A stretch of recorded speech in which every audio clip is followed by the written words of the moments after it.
Hey guys, welcome back to today's video. Today is Tuesday, November 16th, 2021, and today we're going to be talking about the state of Ohio and this egregious GOP gerrymander that they have put forth for the state's new congressional map that ultimately puts the Democratic Party at a heavy disadvantage across this state. Now, the state of Ohio is a state that recently has moved over into the Republican column on the presidential level in 2016 and 2020. Donald Trump won the state with 53.3% of the vote to Joe Biden's 45.2%. Now, just because there is an 8-point difference here, of course the GOP is expected to have the majority of seats in the congressional redistricting process. Overall, there are more Republican voters in Ohio than there are Democratic voters, as has been proven in 2020, 2018, and 2016. But what was put forth by the Ohio Republican Party can be very similar and very much comparable to the one that we have seen in the state of Illinois, to a point where this fourth Democratic plan would ultimately result in the Democratic Party holding 14 out of the 17 total seats, giving the GOP a mere 17% in terms of total representation. But what if I told you that the state of Ohio actually had a worse map in terms of overall representation, in terms of overall control of the state and representation in the House of Representatives? This map, and all four of them, are all GOP gerrymanders, including the ones that have been put forth by the Democratic Party, but not in the fullest sense. The Democratic Party here in Ohio is not stupid. They know that they need a map that heavily favors the GOP if they want it to pass in the first place. So these two Democratic plans doesn't necessarily represent the will of the voters in the state, and most maps typically don't. I have criticized the Democratic Party heavily over the past few months for gerrymandering the states that they have confirmed already, notably states such as Oregon and soon to be Illinois. I've also criticized the GOP for their moves to gerrymander certain states such as Texas, where they have made it theoretically impossible for the Democratic Party to win many of these districts, to a point where they only have a singular competitive district. But what I see in Ohio here is potentially a map by the State House Republican plan that I want to dive into a little bit further and talk about the State Senate plan and show you one that actually caught my attention today and inspired the video that we are seeing right now. In fact, that is the one that was the most insane gerrymander I have seen of the entire redistricting cycle, and in effect, the GOP actually voted to table it. That's how bad it was, that the own party said this is too much of a gerrymander, even though they proposed it in the first place. And I'll show you why as we get to it. So the map that I want to take a look at the first instance is this one, I believe, proposed by the State House Republican Party. Let me go ahead and make sure. Yes, the State House Republican plan put forth a new map that ultimately gives the GOP 12 Republican-leaning seats and the Democrats 2. Now, I want you to keep this margin in mind. 8 points in difference results in a 10-seat difference, according to this new map. What this does is gives the GOP unlimited control over the entire representation in Washington, D.C. This would give the GOP, technically speaking, if Democrats were to win this one toss-up seat, it would give the GOP a total of 80% of representation, despite them only winning 53% on the map itself. The Democrats also aren't the favorites to win that first district. It has a Republican lean of 2, which means in a normal type of year, especially 2022, if everything else is equal, the GOP will have 87% in terms of total representation. Despite the Democratic Party winning 45% of the vote in the most recent election, they would get a total of 13% in terms of representation on this map. If you break down this map by congressional district for the 2020 presidential election, the GOP receives 87% in terms of total representation. That is not fair. This is absolutely ludicrous that this could even pass in the state Senate across the state of Ohio, and the state Senate map doesn't get that much better. What I do want to point out is that these safe districts are actually safe. So the Democratic Party won't have to worry about these two incumbents here, Shontel Brown or Joyce Beatty. They will probably be fine. There actually is a map here where I do want to show you that this third district has very much been compromised by the previous plan by the state Senate, but they decided to table it as a result of it being in such an insane gerrymander that they even turned on their own party to move it forward. Taking a look at this other proposal from the state GOP, you can see state Senate. You can see that in this new map, it doesn't seem as bad as the old one by comparison. But what it does is add 2 highly competitive seats, both of which have Republican leans, which means, again, in a standard type of year, in a standard type of election, you will see Republicans win both of these seats, giving the Democrats, yet again, just 2 House seats. They leave a total of 3 competitive ones, but they truly aren't that competitive. Republican plus 8 for a previously Democratic seat, Republican plus 9, Republican plus 11. These truly aren't toss-ups. And Republicans have a plus 4 advantage in these 2 new districts. So overall, what this does is has the same consequence, the same result as the state House map. And this is absolutely insane because the GOP is taking a state that they won with just 53% of the vote and turning it into a state where they have and will win 87% in terms of representation. And it actually gets way worse than this. And I will show you that in just a moment because the Ohio GOP did not let up. This is actually not the first plan from the state Senate, and I mentioned that multiple times for a reason. I want to show you this is the map that inspired this video in the first place. When I saw this map, I was absolutely appalled. I saw this map 2-3 hours ago.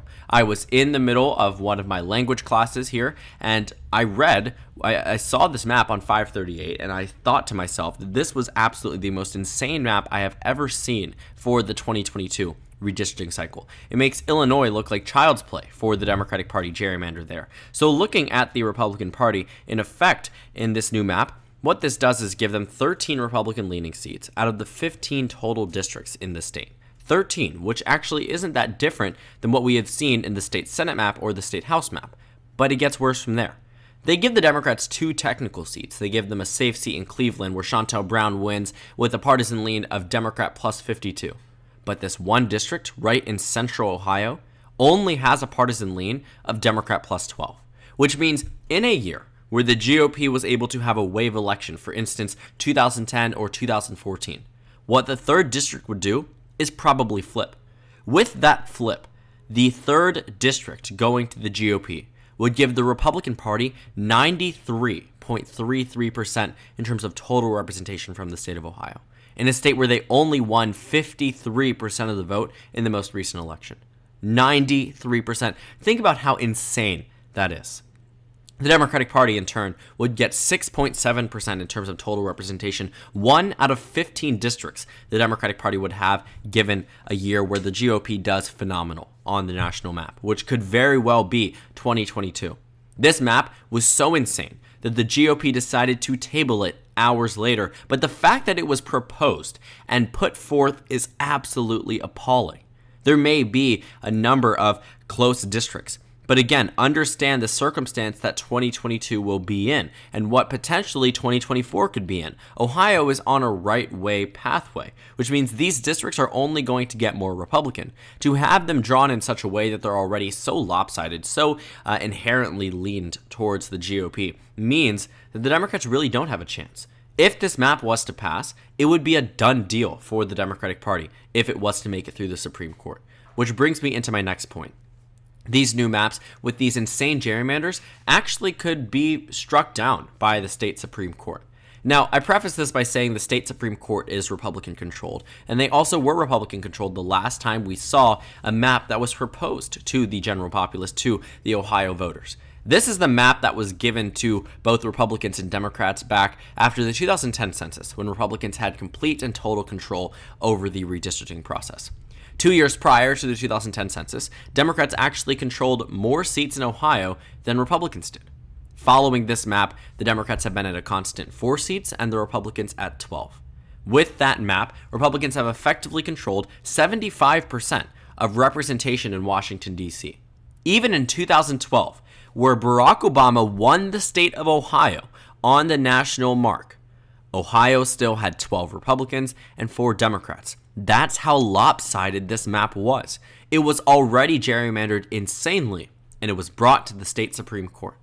Well, instead of striking it down, the state Supreme Court said that this map was fine. They upheld it, said it was constitutional, citing that gerrymandering had occurred in the past, that the court's decision is not to make maps fair, but rather to certify whether or not this follows constitutional provisions. And in their ruling, a 4-3 decision, they said that it did. But at this point in time, there were 6 Republicans elected to the state Supreme Court in the state of Ohio and just 1 Democrat, which means that 2 Republicans joined the sides of the Democrats to oppose such a thing. Today, the state Supreme Court in the state of Ohio actually has nearly equal representation. As it stood before the 2020 Supreme Court election, there were 5 Democrats and 2 Republicans. 5 Republicans and 2 Democrats, which means that the map already probably would tilt that decision 4-3 in the opposite direction. But Judith French, which is someone who is a state Supreme Court justice, she had an open seat. She ran against Jennifer L. Brunner in this nonpartisan election, but we knew which side they were on. Instead of winning her election as she did back in 2014, the incumbent was defeated, and a Democrat took her place, which means that now the state Supreme Court in Ohio is no longer 6-1 and wouldn't rule 4-3 in favor of these maps, but would more than likely strike them down. And unfortunately for the Ohio Republican Party, they have just about 2 weeks to get this through before the Supreme Court strikes it down. If the Supreme Court does not rule on it being constitutional, they will have their own court-drawn maps and could likely force these maps to be much more lenient towards the Democratic Party. Yes, the Republican Party still has the advantage in the Supreme Court, but they don't have as much super pro Republican support as they did in the past. And it's absolutely within their capability to rectify these types of what is deemed to be unconstitutional or failed redistricting. Now, this is an opinion piece. This is a certainly Democratic-leaning piece, but it just goes to show that there's already calls on the Supreme Court to make such a decision in the state of Ohio, and I would not be surprised if they did. If they almost did it back 10 years ago, with Republicans having a 6-1 advantage, and the vote was 4-3, all that it takes is one singular vote in the opposite direction, well, now Democrats already have a solid 3 on the state Supreme Court, and all they need is one Republican to join them.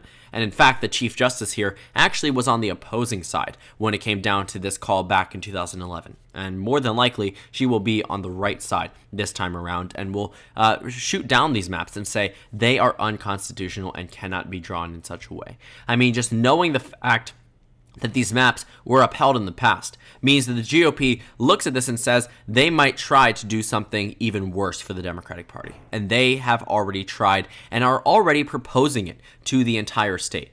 In almost every single one of these maps, the Democratic Party is at a super large disadvantage. A super large disadvantage. You can see it even in the State House Democratic caucus plans. When you take a look at what their idea is for these districts, yes, Democrats might lean in this one, but the Republican Party is leaning in the other one. They are essentially trying to draw the map where Republicans will win a total of 10 districts and the Democrats would get 5. That seems to be, in the GOP's eyes, a bad plan, but it's way more representation, representative of the general populace in the state of Ohio. In taking a look at the Democratic Party in the state Senate, you can see that they draw these 2 maps in a way that is just not so favorable for the Democratic Party. They get 1 additional seat. The Republicans also are able to hold on to one of those toss-up districts, and more than likely in a wave year, Republicans would win both of them. All around here, the maps are being drawn in a way because the GOP has complete and full control over who controls the redistricting process in the state of Ohio. So these Democrats and Republicans are working within the assumption that they have total control over what happens. The only thing is that it will go to the courts if it is drawn in a way that can be deemed unconstitutional. And the Ohio State Supreme Court could very well make that call and draw these maps in a way that is more beneficial for the Democratic Party, because they almost did it back in 2011, and they could very well do it in 2021 with a more pro-Democrat, with a more liberal state Supreme Court than what we are used to. So as we move forward with this Ohio plan and start to see more and more drafted, I'm assuming the GOP is going to try to get this squeakily through the court so they won't have to face off against potentially, GOP dissension when it comes down to the state Supreme Court. All around here, the Ohio plans have been drawn in an unfair way that is not representative of the electorate from 2020, 2018, 2016, 2014 even, or even 2012. Even in the largest GOP victory we have seen in the state of Ohio in the 2020 election, in a contested election at least, we have not seen anything nearly as outrageous or appalling as some of these maps. As a map such as this one, which would in a wave year for the GOP give Democrats just a mere 7% in terms of representation in a state where they win 45%. It doesn't matter what side of the aisle you are on. This is wrong. This is stripping voters of their constitutional right to be represented fairly in the United States Congress. The House of Representatives could go to a point where there is simply just one Democrat from Ohio if a map like this passed, and they currently have 4. All around, this state map in the state of Ohio is a pure resemblance of what gerrymandering means, of how you can draw maps in such a way that favor a party even when the entire state might not. And it's unfair, it's absolutely insane, and this map is one of the most shocking and probably is the most shocking and appalling map that I have seen. Illinois definitely took the cake 3 weeks ago, but this one certainly doesn't now. So thank you guys so much for watching this video. Make sure to comment down suggestions below. Subscribe on the left if you haven't already, and check out the Instagram and Twitter. At the bottom left of the screen, there's also a Discord server for you to go ahead and join. On the screen, there's a video you can watch, and then a playlist for my redistricting analysis videos. Again, thank you guys so much for watching, and I will see you all later today.